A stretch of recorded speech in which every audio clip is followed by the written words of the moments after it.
Once upon a time, in a village called Ajaku, there was a young girl named Afooma. Afooma was an orphan. She lived with her aunt, Mama Ngozi, and her cousins. Mama Ngozi was kind to Afooma, treating her like her own child. But one day, Mama Ngozi needed money very badly.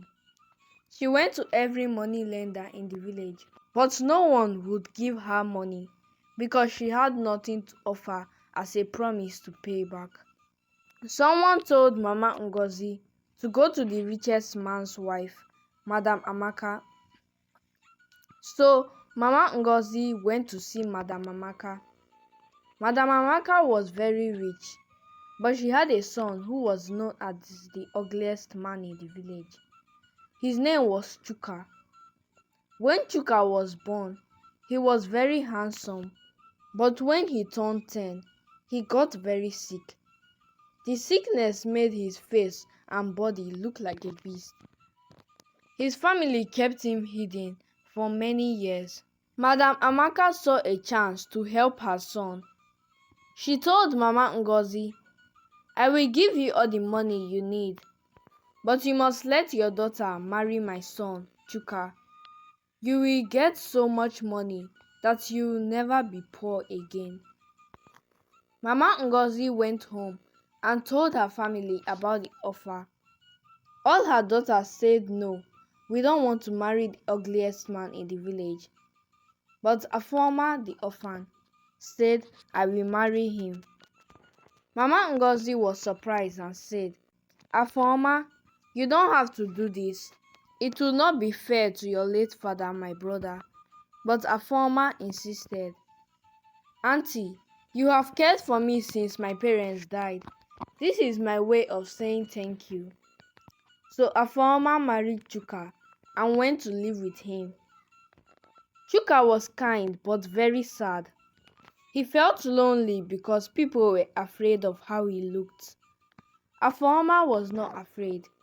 She talked to him, cooked for him, and made him feel loved.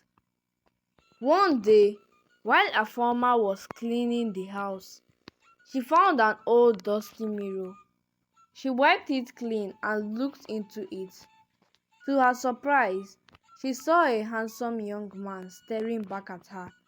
She turned around, but Chuka was still there, looking like a beast. Afooma thought, could this mirror be magical? She decided to keep the mirror a secret. Every day, she will look into the mirror and see the handsome Chuka. She wondered if there was a way to bring the handsome Chuka out of the mirror and into real life. Afooma loved Chuka more and more each day. She didn't see him as ugly anymore. She remembered the handsome face she saw in the mirror and treated him with kindness and love. Chuka had always been angry and upset because he thought everyone despised him. But Afooma taught him to calm down whenever he got angry. She would sing to him and gently pet him to sleep. Her touch reminded her of the handsome man she saw in the mirror. Chuka's family was amazed at how much Afooma loved him. They treated her very well because they saw how happy she made Chuka. Over time, Chuka became less angry. He could go a whole day without getting upset. Afooma would secretly bring out the mirror to admire Chuka's handsome reflection. She was hopeful that one day he would become well again. Soon, Afooma found out she was pregnant. Everyone was surprised and happy. Chuka and his family pampered Afooma, taking great care of her. When the baby was born, there was much celebration, but Chuka refused to show his face to his son. He vowed never to see him. Afooma tried to convince him, saying, "Chuka, our son needs his father. You should name him." Chuka was stubborn at first, but Afooma didn't give up. She said, "You are his father, and he deserves to know you." Please, Chuka, name our son. After much convincing, Chuka finally agreed. On the day of the naming ceremony, the village was filled with joy. Varieties of food were cooked, and people gathered from all over to celebrate. When it was time to name the baby, the elders handed the baby to Chuka. Nervous, Chuka closed his eyes and refused to look at his son. He lifted the baby up and said a heartfelt prayer to bless him. Chuka decided to name their son Obinna, which means father's heart in their language. As he called out Obinna and opened his eyes to look at his baby, in that moment, a miracle happened. Chuka's face and body began to change. His skin smoothed, his features softened, and he became handsome once again. Everyone gasped in surprise. Chuka looked down at his hands and saw that he was normal again.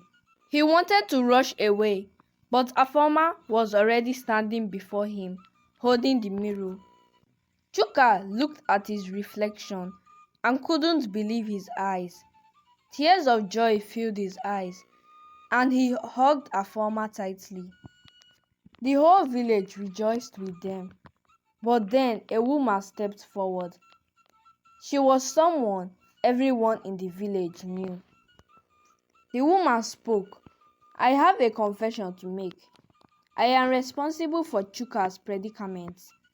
She recalled the day she was carrying a heavy load on the road and had asked Chuka to help her with her walking stick.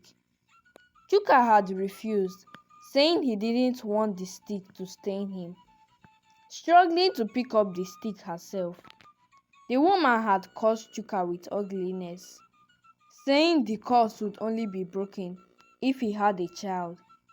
She thought that no one would ever marry him. Chuka, filled with remorse, apologized to the woman. I am truly sorry for my past actions, he said. The woman forgave him, and with that, the curse was lifted for good. Afooma, Chuka, and their baby boy, Obinna, lived happily ever after. They had more children, and their home was filled with love and laughter. In this story, we learn that kindness and love can heal the deepest wounds.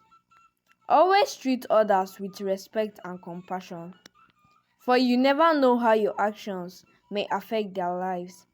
And remember, true beauty comes from the heart. This is Umma's story time. Thanks for watching. Please subscribe. I am Amarachi Ihoma, the young storyteller.